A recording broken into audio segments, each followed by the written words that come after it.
All right, so Sam and I are going to discuss the nature of the Psalms and spiritual warfare, which might not readily come to mind. But in the Dead Sea Scroll community of Qumran, we know that Psalm 91 is clumped in with at least 3, if not 4 other scrolls committed to driving out unclean spirits of fallen angels and or Nephilim, depending on how we want to read them. So, the question in my mind is, if we think of the Psalms initially, is there any imagery that might come out to us to suggest that we're talking about spiritual warfare? So, Sam, what animals come up in the Psalms sometimes that are equated with supernatural beings or entities? Oh, well, you've got lions, you've got wolves, supernatural entities. Using animal comparisons. On Psalm 22, remember that there are creatures who surrounded the person who's hurting, obviously. I would presume that's Jesus as a Christian. That's how I interpret it. But the speaker says, "Great bulls surround me. Bulls surround me. Bulls of Bashan encircle me." Yes, there's also being protected from the horn of the wild unicorn. That's right. Unicorns in the King James translation. And of course, Psalm 91, it's not any serpent, it's a dragon, specifically referred to in that translation. So, Bashan, there was, and still is, the Gilgal Raphaim in Israel, which is actually in the Golan Heights, the contested area right now, curiously enough.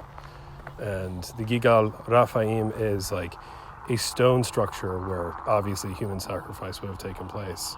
And there is a tomb there, and it matches the exact proportions, from what I've read, I'd have to dig a little bit more, of Og, king of Bashan, the giant who Moses kills in the wilderness, or the Israelites kill in the wilderness. So it's curious to me. It seems like that was certainly a stronghold which was believed by people from of old to have been a Nephilim-like site. I mean, I believe that it frankly was, no matter what some wiser contemporary scholars might say. So when we're invoking the Psalms and we're reciting, "Save me from the horns of the wild unicorn," or "I trample the dragon under my feet," there might be more going on. So you were reading one of the imprecatory Psalms, the Psalms that had cursing in it, Psalm 109. So what were your feelings reading that? Did you have any visceral? I mean, it feels harsh if you're talking about people, but it's not referring against people, right? Yeah. I mean, you know why I know it's not about people, but how do you know it's not about people?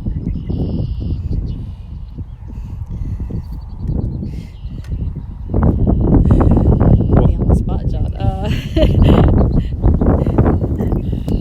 Well, what do we know from the ethic of Jesus? Who are our enemies according to Jesus? According to Paul. We're not against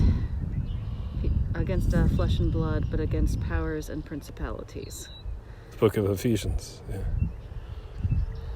Which is pretty cool when you really think about it. That, it's not the Democrats, it's not the Republicans, it's not, it's not my neighbor who's driving me crazy, who's the opponent. As Carl Jung said, people don't have ideas possess people. Just curiously. Obviously a lot more than ideas here.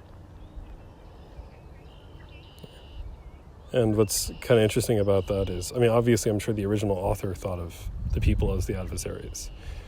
And certainly people can cooperate with the powers of darkness, we know that. But our chief adversaries are not fellow human beings.